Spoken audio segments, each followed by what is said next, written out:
All right. Good day, ladies and gentlemen. Thank you for joining me on this great episode of your favorite political talk show, The Truth with Ben Jokes.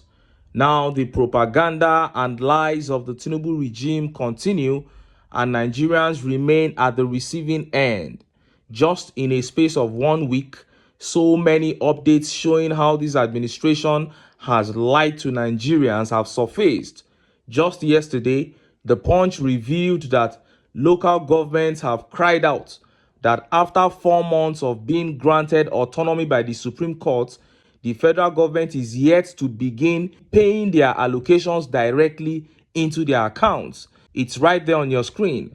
Once it comes to money, you can't believe a single thing this government says. I also just saw now that government's promise to pay youth corpers the new minimum wage was a lie. Look at it.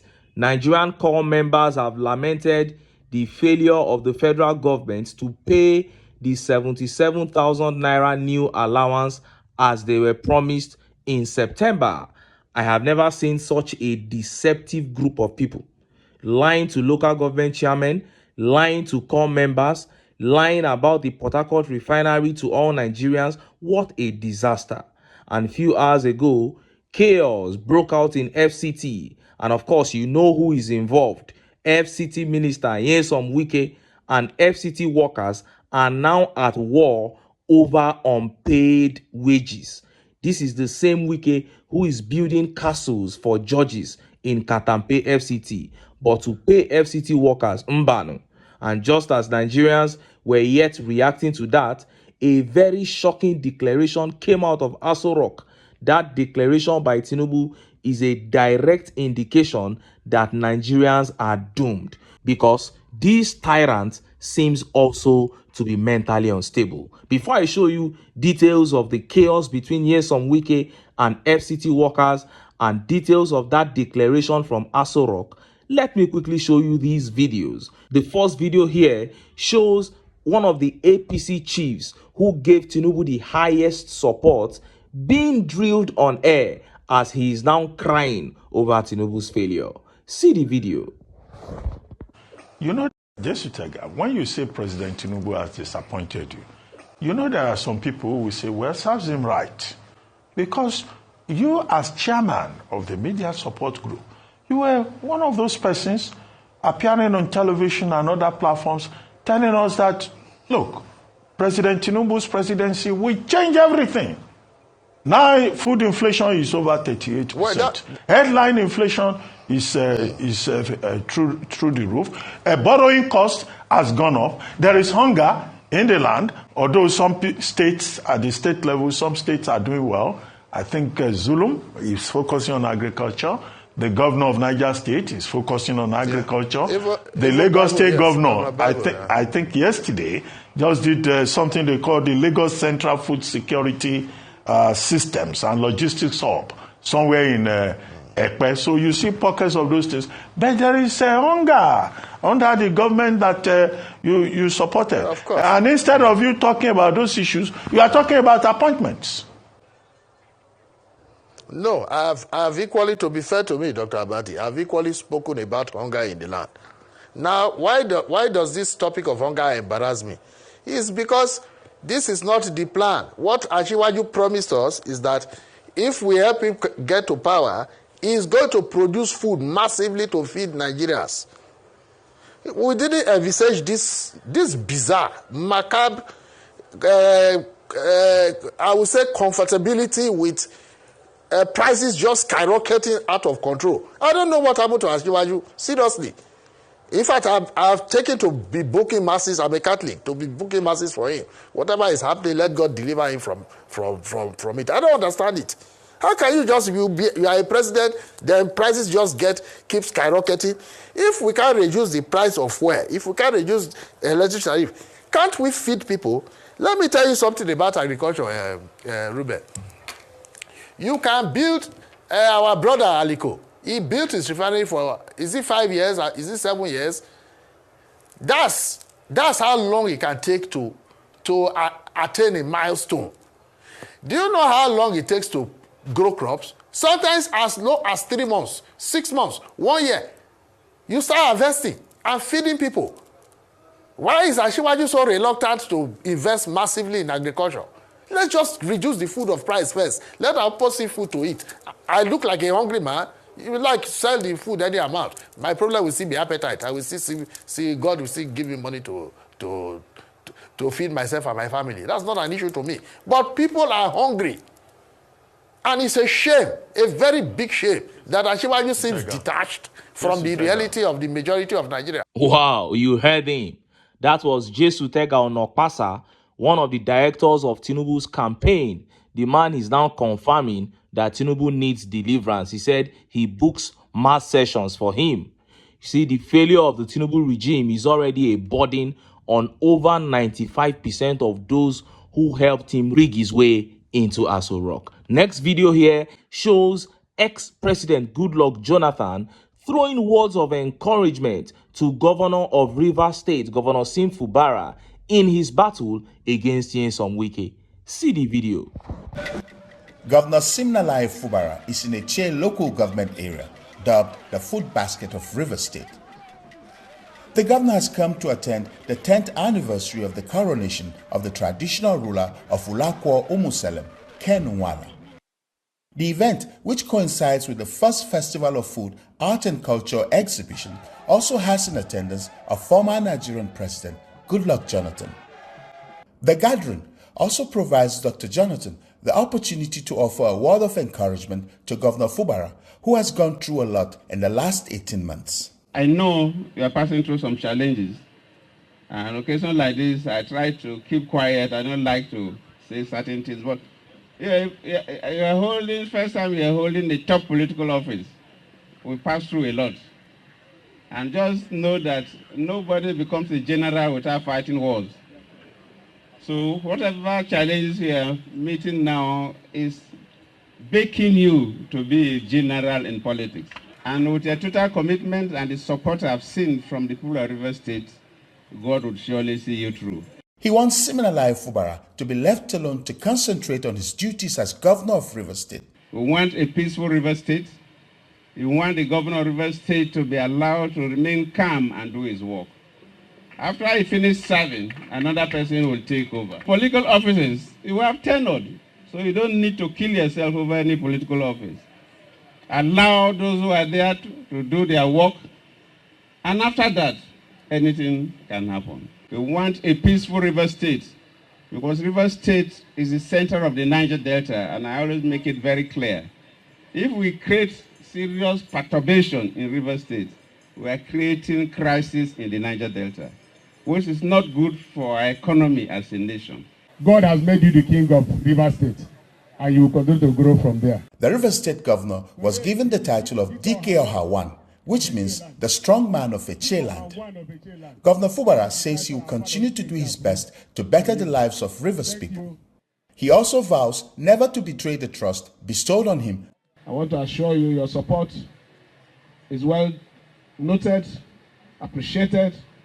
In return, we will continue to do our best to lift up your faces before those people who believe that you made mistake in supporting us. We will not allow you to face any shame. You saw that. As the fame and relevance of Rivers State Governor Sim Fubara continues to rise, WIKE's relevance in Rivers State remains on a daily decline. And with his antiques in the Tinubu regime, it is only a matter of time before he is rejected at the federal level. I see him vanishing into political oblivion and ending a disgrace. And that takes me to the two major updates in the political media space right now. First is the disagreement between Nyesom WIKE and FCT workers over unpaid wages. And next is that declaration from Aso Rock that stunned Nigerians. Let's start by taking that update from the FCT. Look at how the papers reported it. FCT school teachers turn back all pupils amid exams as Minister WIKE fails to pay minimum wage. Teachers in the Federal Capital Territory, Abuja, primary schools have launched a new strike overhearing some WIKE minister of the FCT-led administration's failure to comply with the payment of the new 70,000 naira minimum wage. With just 3 days remaining for the pupils to complete their first term examinations, the aggrieved teachers on Monday turned back the pupils, shutting down academic activities in the schools.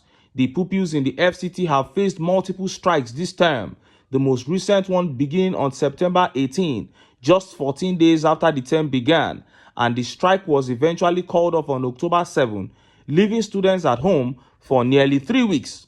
However, on Monday, when pupils returned to continue their first-term examinations, they were sent back home due to a fresh ongoing strike. Reporters on Saturday reported that amid the controversy around the implementation of the 70,000 naira minimum wage in the FCT, the Nigerian Labour Congress declared an indefinite strike.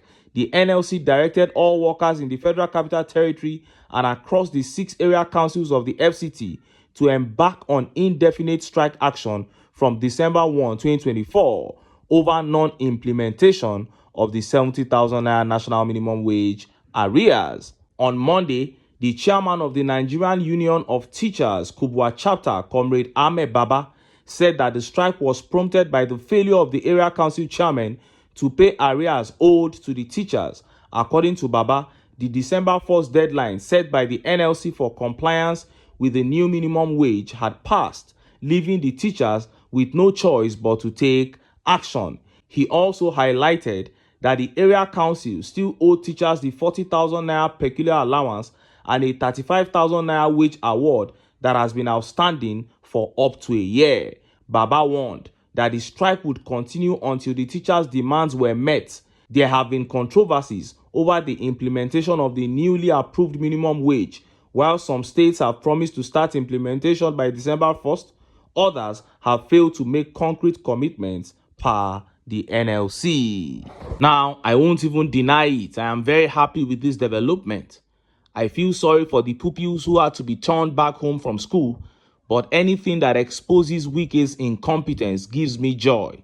From getting drunk and pushing or shoving the Prime Minister of India inside Aso Rock, WIKE is gradually going to throw the FCT into a strike.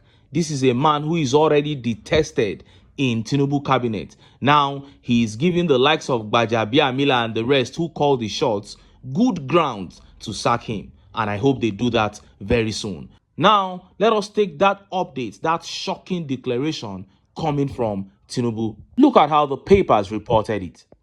Nigerians living fake good life before fuel subsidy removal. Tinubu.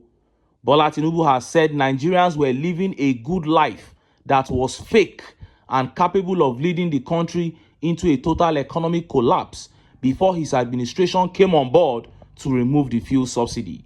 Tinubu had on May 29, 2023, on the day of his inauguration into office, announced the removal of the fuel subsidy. Tinubu explained that the need to salvage the future of the country and rescue it from the brink of collapse necessitated the strategic decisions to remove the controversial fuel subsidy and unify the exchange rates. He spoke at the weekend during the 34th and 35th combined convocation ceremonies of the Federal University of Technology, Akure, in Ondo State. As you are all aware, we took the baton of authority at a time when our economy was nosediving as a result of heavy debts from the fuel and dollar subsidies. The subsidies were meant to support the poor and make life better for all Nigerians. We are all aware of the fact that the poor and average Nigerians were the sufferers of what was supposed to give them succor and improved standard of living. Unfortunately, the good life we thought we were living was a fake one that was capable of leading the country to a total collapse unless drastic efforts were urgently taken. The need to salvage the future of our children and bring the country back from the brink of collapse necessitated the strategic decisions to remove the fuel subsidy and also unify exchange rates, he said. Tinubu, who further noted that the policy of the fuel subsidy removal was already yielding results, stated that the country's economy was also improving daily. According to Tinubu, While Nigeria's macroeconomy is improving beyond expectations, the microeconomic framework is gradually stabilizing by shaping the country from consumption-driven to production economy. He also condemned the mass exodus of the youths leaving the country to seek proverbial greener pastures, observing that their action has led to brain drain in all sectors of the nation's economy. Many of our youths have chosen the supposed easy option of emigrating to the proverbial greener pastures, where their citizens had rolled up their sleeves to bring their nations back from the brinks in the times of trouble. Our intellectuals and experts, on whom the nation has massively invested huge resources to train in the interest of our country, are migrating overseas in large numbers at a time their services are most required at home. It is heart-wrenching, and the syndrome is not the solution to our problems. We are not Nigerians by accident, and I believe that the Almighty God who made us Nigerians has given us the required wisdom to turn things around for our betterment. You heard that? He said the good life Nigerians were living before was fake. In other words, what Nigerians deserve is hardship, because good life is not fake for him and members of his cabinet. They have the right to be swimming in opulence. It is only the common Nigerian that doesn't deserve good life. And what is even this good life? Nigeria was already the poverty capital of the world before Tinubu came. Most Nigerians were already condemned to 1.5 square meals before Tinubu came. People were struggling to eat already. We already had over 18 million out of school children before he came. But he is saying that all that was still too good a life for Nigerians. So he decided to destroy everything. And he's talking about saving the future, saving Nigeria because of children yet unborn. If he truly believes in that, he would not be borrowing and leaving debt for the same children yet unborn. If he truly believes in that, he wouldn't have bought a 150 billion naira private jet. He wouldn't have padded the 2024 budget by trillions. And he still talked about moving from consumption to production. So it's now consumption to production. No more renewed hope, right? And he is discouraging youths not to leave Nigeria in search of greener pastures, says a man whose thug life in Chicago made a millionaire. You have gone to make your own money from Chicago through all the nonsense where you go do for there, and now you are telling Nigerian youths not to go out in search of greener pastures. But this is the APC. I don't expect anything different. They have come to steal, to kill, and to destroy. And he wants the youths to remain in this country and sink with it. You are telling them to roll up their sleeves and fix things. When you have taken over the judiciary, you have taken over all the institutions. What do you want the youths to do? And this is, as a matter of fact, a call to the people still living in this country. These people cannot continue fooling you. If they are telling you to stand up, to roll up your sleeves and take your country, then maybe you should take that advice, roll up your sleeves, unite, and take your country. And how do you do it? You start by getting the APC out of power. But until then, make I still enter town. Make